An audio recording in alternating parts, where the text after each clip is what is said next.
Este es un tema que en la mayoría de nuestros países suena esotérico, un poco debatido. Llegan las noticias como llegan las nuevas aplicaciones para celulares.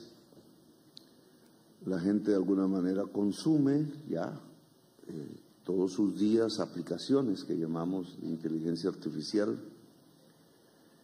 Pero la discusión filosófica, ética, política sobre esta aparición, que es una evolución de las TICs, y su impacto en las sociedades, en el individuo, en las relaciones mundiales, en la geopolítica, en lo que puede estar por venir, pues no aparece mucho. Y yo creo que esto de la inteligencia artificial amerita un gran debate político en todo el sentido de la palabra.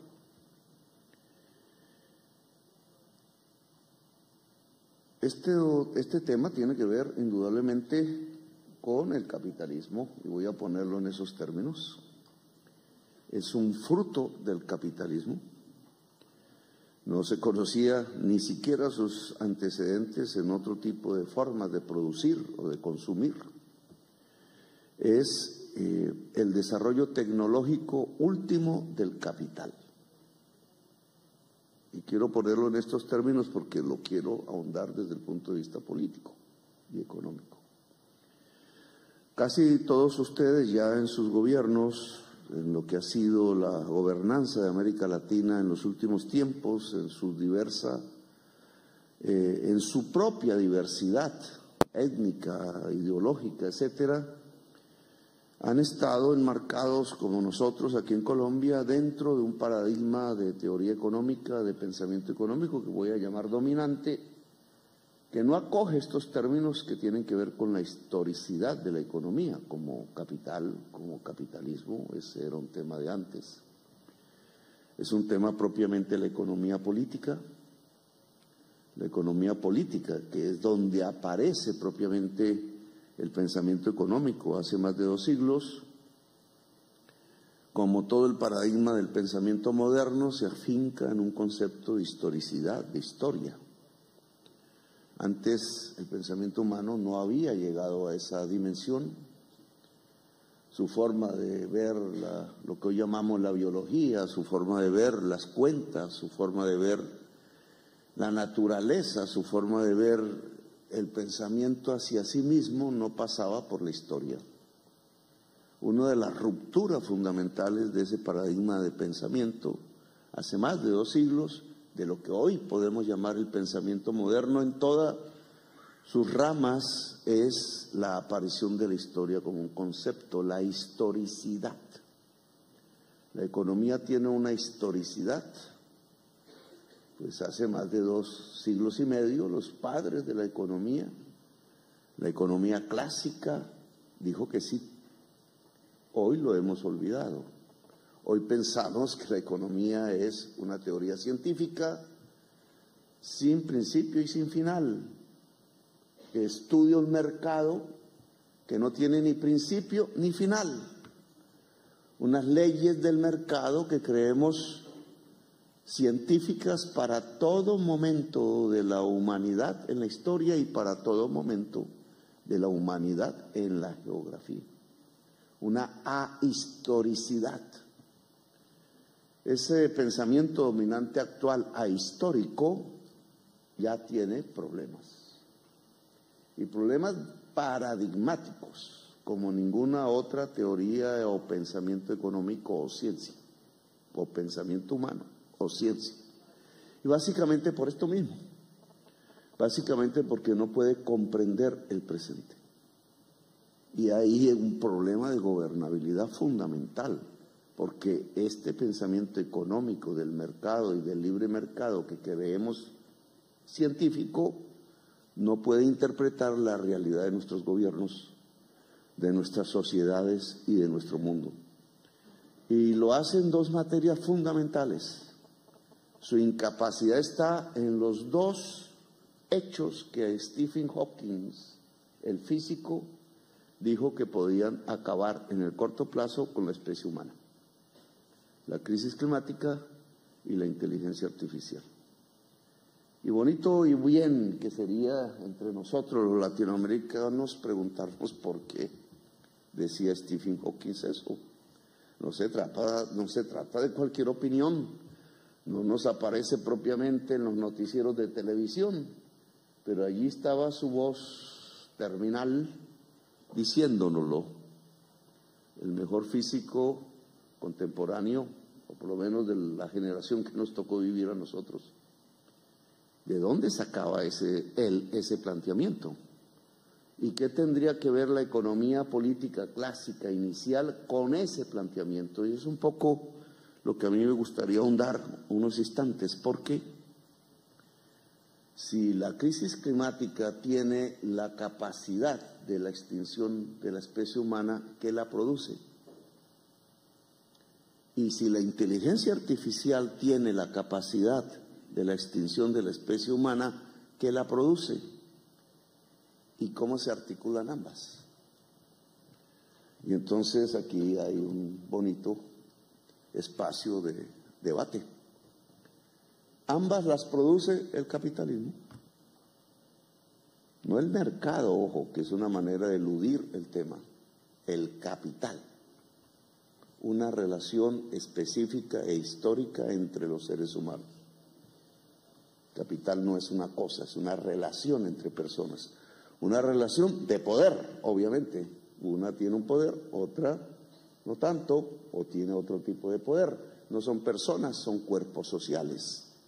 Tiene que ver con la política, indudablemente, al ser cuerpos sociales. Pero, ¿por qué aparecen entonces en esta época que nos ha tocado vivir y por qué su potencialidad de extinción? Pues la crisis climática ha sido relativamente debatida en muchos escenarios, en la prensa, y ya la opinión pública de alguna manera conoce el tema y ya hace parte del debate político. Es que simplemente la energía para producir más, y se necesita producir más para vender más, y si se necesita vender más para ganar más, y en un modo de producción donde ese ganar más es el motor de todo lo existente, pues tiene una lógica. Vender más implica más energía en el proceso productivo, y si la energía es carbón y petróleo y gas, pues ya sabemos qué pasa en la atmósfera. Ese acumulado de gases en la atmósfera calienta el planeta, produce el cambio del ciclo del agua a niveles planetarios y produce el cambio de la cadena de la vida de tal manera que podemos extinguirnos. No porque nos llegue un huracán o se alce el mar como en esta ciudad, que según las proyecciones quedaría inundada, aquí donde estamos, que es lo mismo que sucedería en el Caribe. Miami y Cartagena, las dos ciudades más expuestas, sin que haya mucho debate público de sus habitantes alrededor del tema. Pero sabemos por qué el capital produce una maquinaria que, al tener como energía lo que yo llamo los combustibles fósiles, cambia la atmósfera, cambia la cadena de la vida y nos pone en peligro de extinción. Luego se produce un gran debate político mundial, una tensión mundial racional o instintivamente conocida, que es una contradicción entre el capital y la vida. Ahora, si esto lo conocemos relativamente mejor, de acuerdo a la ciencia, que no es la teoría económica, que no pudo decirnos nada, ni preverla como problema, ni actuar hoy para contenerlo como problema. El paradigma económico dominante en nuestros gobiernos, en nuestra política pública local, nacional y mundial, en los mecanismos multilaterales, en las Naciones Unidas, no tiene remedio para la crisis climática, porque ni la entendió, ni más ni menos. Su planteamiento básico teórico era que si dejábamos libre el mercado, dado que sus actores son racionales, podíamos llegar a la maximización del bienestar. Eso tiene una teoría y una matemática que se aprende en los primeros semestres de economía, se le llama el teorema del bienestar. Si se hacen funciones lineales, si se derivan y si igual a cero, se encuentran maximizaciones y podemos encontrar matemáticamente que efectivamente, eso le llamaron el óptimo paretiano, si se deja funcionar libremente el mercado, se maximiza el bienestar individual, ergo, abusivamente dijeron, la maximización del bienestar de la sociedad, ergo, más abusivamente dijeron, la maximización del bienestar de la humanidad. Por tanto, los aparatos políticos de la humanidad, sus estados, se metieron a la construcción del libre mercado mundial. Resultado, pues no tenemos la maximización del bienestar de la humanidad. Lo que tenemos hoy es que están tirando bombas en Gaza, matando niños. Lo que tenemos hoy es que una enfermedad nos arrasó por todas las esquinas del planeta y sobre todo impactó, porque no estábamos preparados, en América Latina. Hace unos años no más, pocos. Sobre todo porque estamos a punto de una guerra mundial. Nos impacta porque aumentó el hambre y no disminuyó. Nos impacta porque aumentó la desigualdad humana y no disminuyó la maximización del bienestar. ¿Dónde estaba? Pues ahora nos impacta porque nos están diciendo los científicos que en un siglo podríamos extinguirnos. Y entonces, ¿cómo puede la ciencia encontrarse con una teoría económica que dijo lo contrario de lo que está pasando? Eso es lo que se llama una crisis paradigmática.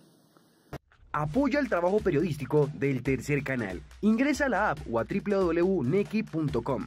En la app ve al signo pesos y elige la opción enviar plata o a la opción recargar. Recuerda que en la página web escoges la opción recargar. Ingresa a la aplicación o a la página web de DaviPlata.